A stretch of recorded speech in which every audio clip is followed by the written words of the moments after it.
आज हम पढ़ेंगे कक्षा 10 हिंदी कोर्स बी की पूरक पाठ्य पुस्तक संचयन से पाठ हरिहर काका के कुछ मुख्य बिंदु।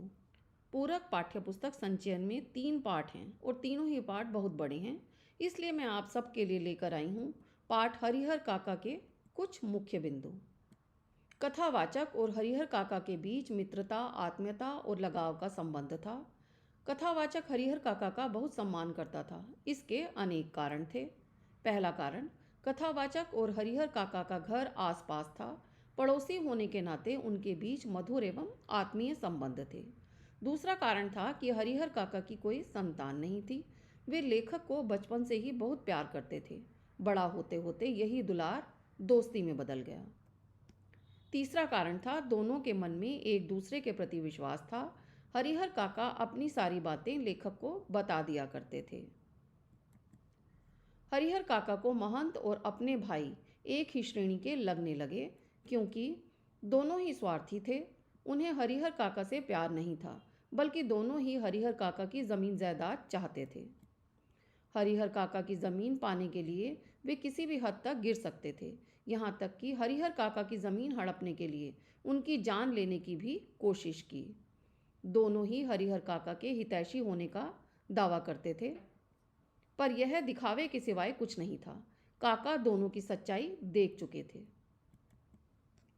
ठाकुर बाड़ी के प्रति गांव वालों के मन में अपार श्रद्धा के जो भाव थे, उससे उनकी इस मनोवृत्ति का पता चलता है कि गांव वाले धार्मिक और आस्तिक स्वभाव के थे।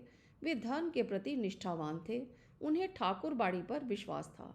ठाकुर बाड़ी के प्रति गांव वालों की धार्मिक मनोवृत्ति के साथ साथ अंधविश्वासी मनोवृत्ति का भी पता चलता है। वे धर्म भीरु थे। अपनी हर सफलता का श्रेय ठाकुर जी को देते थे। हरिहर काका अनपढ़ होते हुए भी दुनिया की बेहतर समझ रखते थे। उन्हें जीवन का अनुभव था और इसी अनुभव के आधार पर वे दुनिया की बेहतर समझ रखते थे।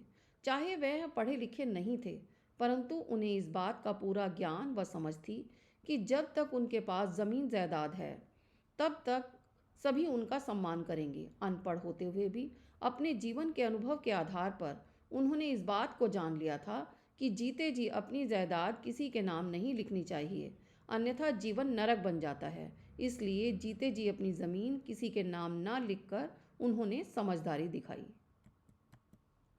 हरिहर काका को जबरन उठा ले जाने वाले लोग ठाकुरबाड़ी के साधु संत और महंत के पक्ष के लोग थे। हरिहर काका अपनी ज़मीन ठाकुरबाड़ी के नाम लिखने के लिए तैयार नहीं थे। इसलिए साधु संत हरिहर काका को जबरन उठाकर ले गए ताकि बलपूर्वक ज़मीन जायदाद की वसीयत ठाकुरबाड़ी के नाम करवा सकें। उन्होंने हरिहर काका के साथ दुर्व्यवहार किया। ज़बरदस्ती कागज़ों पर उनके अंगूठे के निशान लगवा लिए। काका के मुंह में कपड़ा ठूंसकर हाथ पैर बांधकर एक कमरे में उन्हें बंद कर दिया और ताला लगा दिया। हरिहर काका के मामले में गांव वाले अलग अलग वर्गों में बंट गए थे और भिन्न भिन्न राय और सोच रखते थे। एक वर्ग की राय थी कि हरिहर काका को अपनी ज़मीन ठाकुरबाड़ी के नाम लिख देनी चाहिए।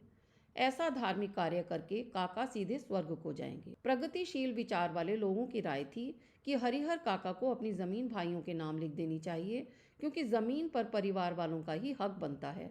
गांव में जितने मुंह उतनी बातें हो रही थी। अज्ञान की स्थिति में ही मनुष्य मृत्यु से डरता है। ज्ञान होने के बाद तो आदमी आवश्यकता पड़ने पर मृत्यु का वरण करने के लिए तैयार हो जाता है। लेखक ने ऐसा इसलिए कहा क्योंकि काका आज जिस भयावह स्थिति से गुजर रहे थे, उस स्थिति में फंसा हर आदमी यही सोचता है कि इस तरह घुट घुट कर जीने से तो एक बार मरना ही अच्छा है। काका भली भांति जानते थे कि महंत या भाइयों के नाम जमीन कर देने से उनका जीवन वैसे भी नरक बन जाएगा। अब उन्हें भाइयों व महंत दोनों के द्वारा जान से मारे जाने की धमकी की परवाह नहीं थी, ना ही उन्हें मृत्यु का डर था। अतः उन्होंने निश्चय किया कि वे अपनी ज़मीन किसी को भी नहीं देंगे और अब वे निडर होकर मृत्यु का वरण करने के लिए भी तैयार थे। समाज में रिश्तों की विशेष अहमियत होती है। रिश्ते ही एक दूसरे को अदृश्य डोर में बांधे रहते हैं। ये रिश्ते ही मनुष्य को मान सम्मान दिलाने में सहायक होते हैं। रिश्तों के कारण ही व्यक्ति एक दूसरे के सुख दुख में काम आते हैं।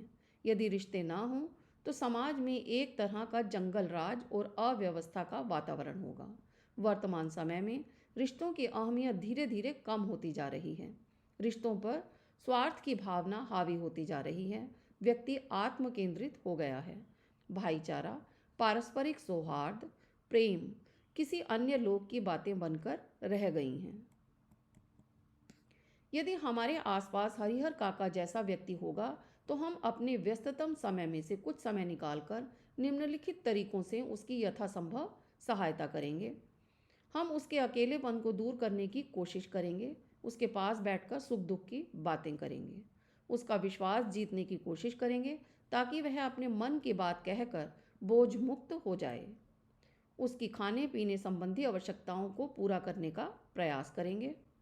उसके घर वालों को समझाने का प्रयत्न करेंगे ताकि वे अपने कर्तव्य से विमुख न हो जाएं। यदि हरिहर काका के गांव में मीडिया की पहुंच होती तो स्थिति एकदम विपरीत होती। हरिहर काका के अपहरण के बाद अखबार और अन्य संचार माध्यमों की आवाज़ बन जाती। मीडिया उनकी दयनीय स्थिति को जनता तक पहुंचाता और सरकार का ध्यान आकृष्ट करता। हरिहर काका की समस्या का हल निकल जाता और उन्हें न्याय मिल जाता। इसके साथ साथ ठाकुरबाड़ी के कपटी महंत का भी पर्दाफाश हो जाता। हरिहर काका भय मुक्त होकर स्वतंत्र जीवन जीते। उन्हें अपने भाइयों और ठाकुरबाड़ी के भय के साए में नहीं जीना पड़ता और उनकी ऐसी दुर्गति ना होती, ना ही वे गूंगेपन का शिकार होते। कक्षा 10 के संपूर्ण पाठ्यक्रम के नोट्स प्राप्त करने के लिए मेरी वेबसाइट पर विजिट करें। वेबसाइट है www.madhukalash.in। मेरी ये वीडियो पसंद आए तो इसे लाइक करें, शेयर करें और मधुकलश चैनल को सब्सक्राइब करना ना भूलें।